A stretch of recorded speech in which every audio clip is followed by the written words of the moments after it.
Hello दोस्तों, आपका स्वागत है कनक न्यूज चैनल में। आइए जानते हैं आज की बड़ी 10 खबरें। उपभोक्ताओं को फ्री बिजली देगी यूपी सरकार।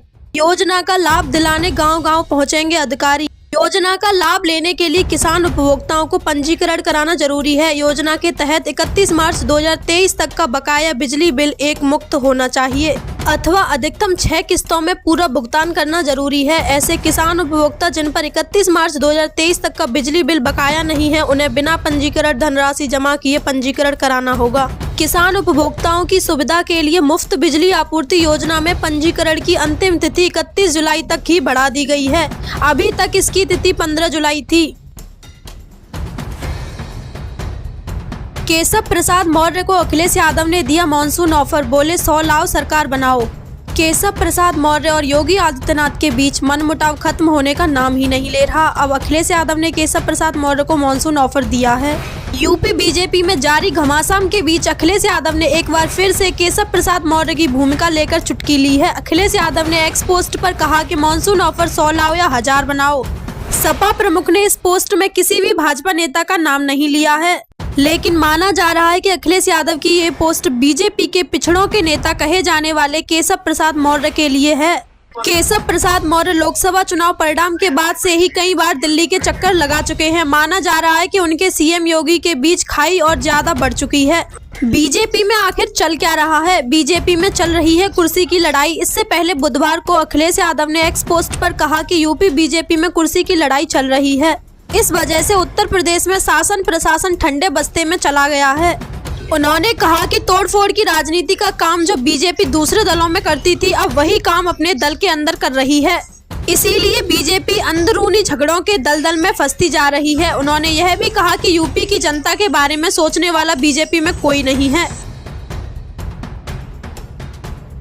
4 साल देश सेवा, हाथ में 23 लाख। अग्निवीर को लेकर कई अच्छी खबरें। जानिए विकलांगता या वीर गति पाने पर कितना पैसा मिलेगा।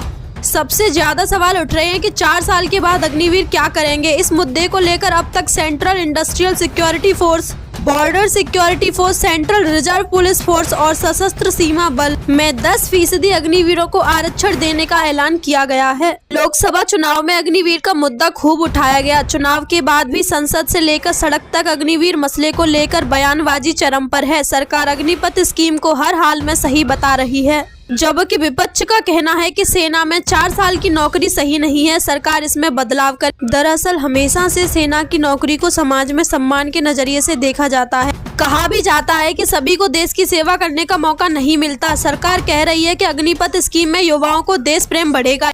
यह सेना के लिए गेम चेंजर स्कीम है। इससे सेना भविष्य की चुनौतियों से बेहतर ढंग से निपट सकेगी। हिरासत में लिए गए पटना एम्स के 4 डॉक्टर के कमरे सील। मोबाइल लैपटॉप ले गई सीबीआई। नीट पेपर लीक मामले में आज होने वाली है सुप्रीम कोर्ट में सुनवाई। से पहले सीबीआई को बड़ी सफलता हाथ लगी है। सीबीआई पेपर लीक गिरोह के सॉल्वर्स कनेक्शन तक पहुंच गई है और इस मामले में सीबीआई ने पटना एम्स के 4 डॉक्टरों को हिरासत में लिया है। सीबीआई 4 डॉक्टरों को पूछताछ के लिए अपने साथ ले गई है और इनमें 3 डॉक्टर चंदन सिंह, कुमार सानू और राहुल आनंद 2021 बैच के मेडिकल स्टूडेंट हैं, जबकि एक डॉक्टर करण जैन सेकेंड ईयर का स्टूडेंट है। सीबीआई ने इन तीनों डॉक्टरों का कमरा सील कर दिया है और इनको लैपटॉप और मोबाइल फोन भी जब्त कर लिया है। एम्स पटना के निर्देशक जीके पॉल ने आज तक से बात करते हुए कहा, आइए जानते हैं क्या कहा। हमारे लिए ये चौंकाने वाली बात है कि हमारे स्टूडेंट ऐसी बात में शामिल हैं। हम सीबीआई की रिपोर्ट आने का इंतजार करेंगे। अगर हमारे ये स्टूडेंट शामिल होंगे तो इन पर एक्शन होगा। ये सभी स्टूडेंट बेहद इंटेलिजेंट हैं। सीबीआई ने नीट पेपर लीक होने से पहले उन्हें सेटिंग वाले अभ्यर्थियों तक पहुंचाने का पूरा नेटवर्क जोड़ा है। पेपर ले जाने वाले ट्रक से पर्चा उड़ाने वाले पंकज को भी सीबीआई पकड़ चुकी है, जिसका हजारीबाग के ओएसिस स्कूल के प्रिंसिपल से कनेक्शन मिला था। हजारीबाग के इसी स्कूल से पेपर संजीव मुखिया तक पहुंचा था। प्रधानमंत्री आज भाजपा मुख्यालय का दौरा कर सकते हैं, पुराने कार्यकर्ताओं से करेंगे मुलाकात। प्रधानमंत्री नरेंद्र मोदी आज यानी गुरुवार को शाम 6 बजे नई दिल्ली में भाजपा मुख्यालय का दौरा कर सकते हैं। यहां संशोधन साथ ही यह पार्टी पुराने कार्यकर्ताओं से भी मिलेगी। इसमें क्लर्क, चपरासी और ऐसे अन्य कार्यकर्ता शामिल भी हैं। कैबिनेट की बैठक में बजट, अग्निवीर, मणिपुर सहित अन्य कई मुद्दों को लेकर पीएम मोदी चर्चा कर सकते हैं। बताया जा रहा है कि यह बैठक पीएम आवास पर ही हो जाएगी। यूपी में पीएम मोदी और अमित शाह कुछ बड़ा प्लान कर रहे हैं। सीएम योगी का क्या होगा? पीएम मोदी और UP BJP chief Bhupendra Chaudhary की कल मुलाकात हुई। इसके बाद प्रधानमंत्री ने गृह मंत्री अमित शाह के साथ भी मुलाकात की। अब यूपी के भूपेंद्र चौधरी की मुलाकात गृह मंत्री के साथ होनी है। इधर दिल्ली में टॉप लेवल की मुलाकात का दौर जारी रहा तो दिल्ली के मुख्यमंत्री ने अपने मंत्रियों के साथ भी बैठक की। छत्तीसगढ़ के बाजीपुर के जंगल में नक्सलियों का आईईडी ब्लास्ट, 2 जवान शहीद। घायल जवानों में पुरुषोत्तम नाग, कोमल यादव, सियाराम सोरी और संजय कुमार हैं। सीआरपीएफ, कोबरा, सीएएफ, डीआरजी और एसटीएफ के जवान एंटी नक्सल ऑपरेशन पर निकले थे। इसी दौरान यह ब्लास्ट किया गया। छत्तीसगढ़ के बाजीपुर में बीती रात तर्रेम थाना क्षेत्र के मंडी मरका के जंगलों में नक्सलियों ने आईईडी ब्लास्ट किया। इसकी चपेट में आने वाले 2 जवान शहीद हो गए हैं। घायल जवानों का जिला चिकित्सालय में चल रहा इलाज। बेहतर इलाज के लिए हेलीकॉप्टर के जरिए रायपुर रेफर किए जाने चल रही है तैयारी।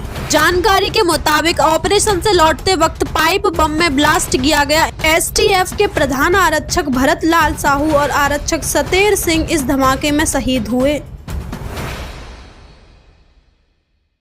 आ गई खुशखबरी, गिर गया सोने चांदी का दाम। 24 कैरेट प्रति 100 ग्राम सोना 1600 रुपए घटा। ये है नए भाव, आइए जानते हैं। भारत में कल सोने के दाम में तेजी देखी गई थी। आज गिरावट दर्ज की गई है। चांदी भी आज सस्ती हो गई है। ऐसे में आप सोना चांदी खरीदारी की प्लानिंग कर रहे हैं तो चलिए आज जानते हैं आज सोने की कीमत में क्या लेटेस्ट अपडेट है। आज भारत में सोने की कीमतों में गिरावट देखी गई। आज 22 कैरेट सोने की कीमतें आज 150 रुपए गिरकर 68,750 रुपए प्रति 10 ग्राम हो गई है। आज 19 जुलाई 2024 को भारत में 100 ग्राम 22 कैरेट गोल्ड की कीमत 1500 रुपए घटकर 6,87,500 रुपए की हो गई है।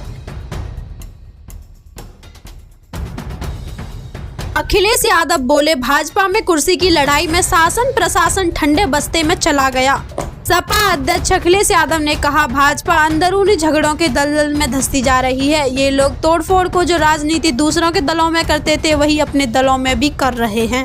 सपा अध्यक्ष अखिलेश यादव ने कहा, भाजपा की कुर्सी पर लड़ाई चल रही है जिसके लिए शासन प्रशासन ठंडे बस्ते में चला गया है। जनता के लिए सोचने वाला भाजपा में कोई नहीं है। बता दें कि भाजपा कार्य समिति की बैठक में उप मुख्यमंत्री केशव प्रसाद मौर्य ने बयान दिया था कि सरकार से बड़ा संगठन होता है। इसे लेकर पार्टी में सियासी आग भड़क उठी। केशव प्रसाद 1 महीने में प्रदेश में कैबिनेट व अन्य बैठकों में भी नहीं पहुंचे। Thank you for watching my daily videos. Please subscribe my channel. Bye bye.